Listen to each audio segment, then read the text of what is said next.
here we go. Riots occur in Minneapolis and St. Paul. So they give a bunch of facts on the riots. So instead of reading this part, I'll show you guys some of the pictures, some visuals. So we got some visuals. Can you pull up the picture of the riots? It's pretty clear which one it is. Yeah, it should be the Google thing right there, Chris. Yep.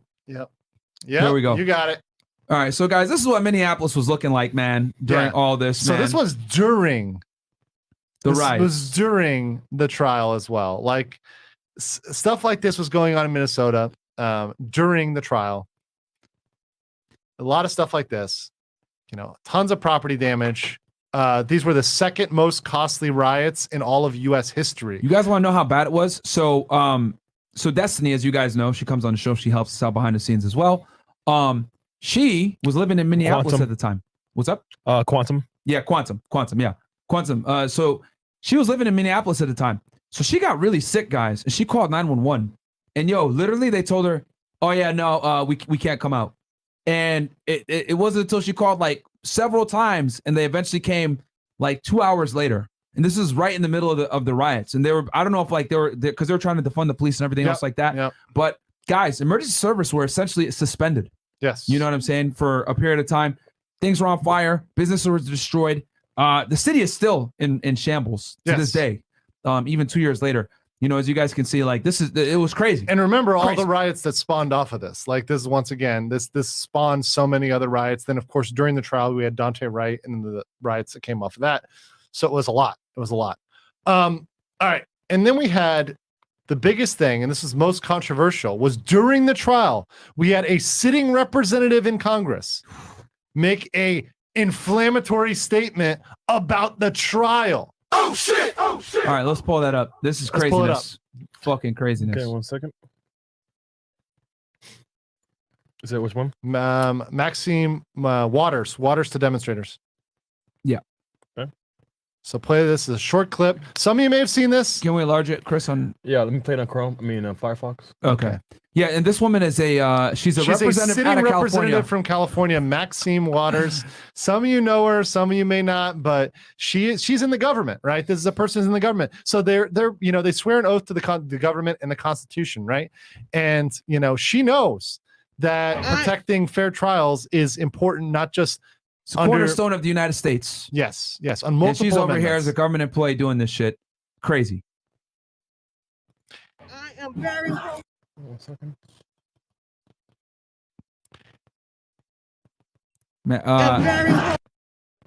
You might have to refresh it or play it from the beginning. 1 second. I think I shut the wrong screen. It's all right.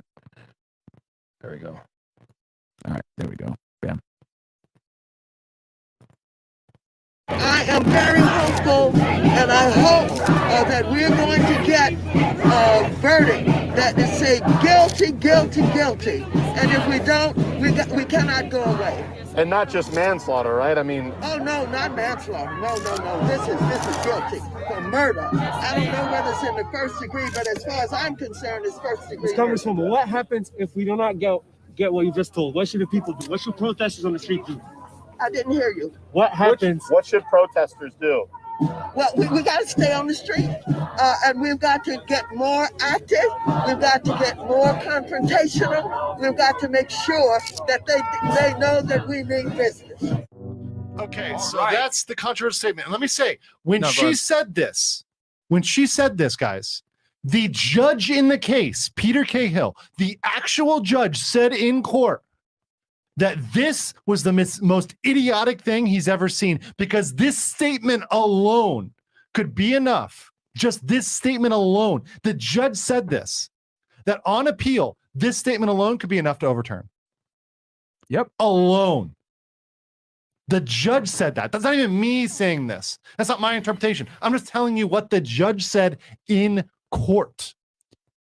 Because she's literally saying, jury, you give us this verdict, or we are going to get more confrontational. Yeah, Myron, what do you think out here? What do you think confrontational means? So more burning, more fires, more. You guys saw the pictures. People were getting assaulted. Businesses were being destroyed. The city of Minneapolis wanted this thing to end so that they can go back to working and having their city back, bro. Yep. Like, guys. Like, remember how in the beginning of the show, we showed you guys what the 6th and 14th Amendment were? in the Sixth Amendment was an impartial trial, an impartial trial with impartial jurors.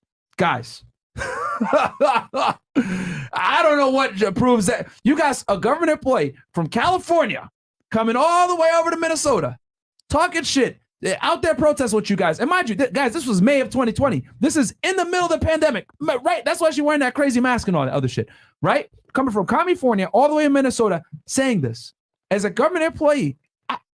It's insane. And it's not her district. Here's the thing, guys, that pisses me off about this. It's not her district that was going to burn. Would she have made that same statement if this was in California? Nope. Exactly. She's making a statement in Minneapolis where it's not her people. Yep. This isn't her people. This isn't her town that's going to burn because of this. So this statement alone is problematic. And let's look at the facts here, because they show, Chris, can you jump up to the appeal? And if you scroll down, there's going to be a list of all the statements that the jury was afraid.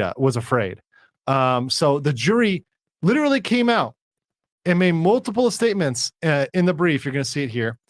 So keep scrolling down. And I'll tell you guys, this is a former government employee. Like, there's a reason why something called the Hatch Act exists, which as a government employee, you can't talk about politics. Yes. Okay. Now, obviously, this basically damn near turned into a political situation. Yes. As a government employee, guys, you keep your mouth shut when situations like this happen, man. Okay, so this starts. So these are all the statements. We're not going to read all of them, but I just want you guys to look at them. These are all the words from the jurors. And look, if they're speaking up, that it's bad. Yeah, really bad. So literally, these are all the jurors. Juror number 8, concerns about safety for this particular case. Security measures, because guys, the National Guard was out with armored cars. There was barbed wire. There's police dogs. There's all sorts of security outside. So I said the security made him more concerned. Yep. And then they went, "Oh, I'm concerned for my wife, my family." And scroll down, Chris. Yep. For the safety of those family members. And there's hesitation of serving. And you're especially concerned about harm and destruction. Boom, more safety concerns. Juror number 10. 17, he was anxious. 26, mental safety. Okay, whatever. We'll go past that one, right? Nervous about this case because of pressure of doing the right thing, considering broader implications, reactions from the general public. Yep. Heightened level of security. That's from juror 30. Put someone a little bit at ease. Concern for safety, military, police, and fence also raised my concerns for herself and her kids. That's juror 37. Juror 38. That's the number on the far left, right? Yep. Number 8. Yep. I did have concerns just for the safety of my family. Concerns for your personal safety. It caused my wife concern. She definitely was afraid. Guys, do you see how this all infringes upon... upon... Hold on right there. For 48, I want to get this one. Security of my family comes first. And was concerned of seeing all the security around the courthouse, which was eye-opening. It reminded him of Iraq. Damn. I mean, that's bad. And guys, remember, it goes back again. Get your feelings out of this, guys. It goes back to why we showed you guys the Sixth Amendment in the beginning. When you are tried for a crime in the United States, it is your right to be tried by a jury of your peers impartially. So there's two things they could have done here to fix this, right? There's two things they could have done. Number one, they could have changed the venue to outside of Minneapolis. Which they should have done. Which they should have done. Big time. That's a huge fuck up. They should have moved it outside of Minneapolis. Like, just having it in the city was creating a security issue. So they should have moved it outside the city. Like that's, I don't know why they didn't, why they kept it in the city of Minneapolis. It boggles my mind why they did that. They did not need to do that. Second of all, after the Dante Wright situation, this Maxine Waters situation, they should have, called it off until things heated down, till people went home. Yeah. There are people that were out there that flew out there specifically for that. Let those people go home, let that defuse. And with Dante Wright, like that shooting that happened during the trial, Dante Wright's shooting, Kim Potter, who shot Dante Wright, thought she had a taser. She accidentally pulled out her service weapon, her Glock. She shot him. Yep. Right? And she's convicted for that. Right? She was convicted for that. That's a separate trial. We're not talking about that today. But that was linked together. Right? These politicians, Maxine Waters, the people like her, they linked these things together. They said it's all systemic racism. Yep. To me, these are two separate isolated incidents with completely different facts. Yeah. Right? They are. But they linked them together, and the protesters came together on that. You should have said, okay, it's too hot right now. Yeah. We got to let this thing cool down. It made the atmosphere in Minneapolis even worse. Yes. It made the protesters more aggravated. It increased the violence. Again, guys, as things get crazier and crazier in Minneapolis, the jurors get more and more afraid, which as they get more and more afraid for their personal safety, guess what? There's more pressure on them to do what? To convict. And as there's more pressure on them to convict, guess what happens? That impartiality, boom. Yep. And whether we want to accept it or not, the reality is this. He did not get an impartial trial. Yeah, I mean, that's what it is, bro. They should have moved it. And here's It's the a thing. fact. Once again, who's to blame for this? To blame for this are the prosecutors. You want to get mad?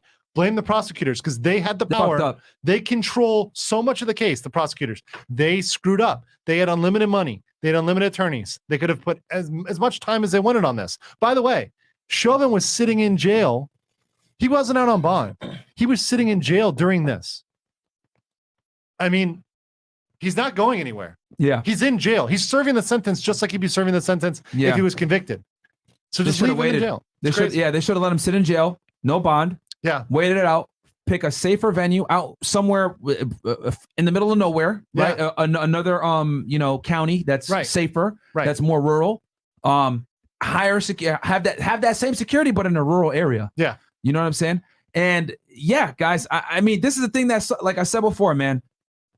He was guilty, 100%. But the prosecution fucked up so many things. And it's like you might have a guilty guy walk now because the prosecution wanted to go for like a fucking like mega slam dunk, doing all this extra shit, windmilling 3 times and trying to get you know what I mean? When they could have just like went, it was an easy layup, bro. Yeah.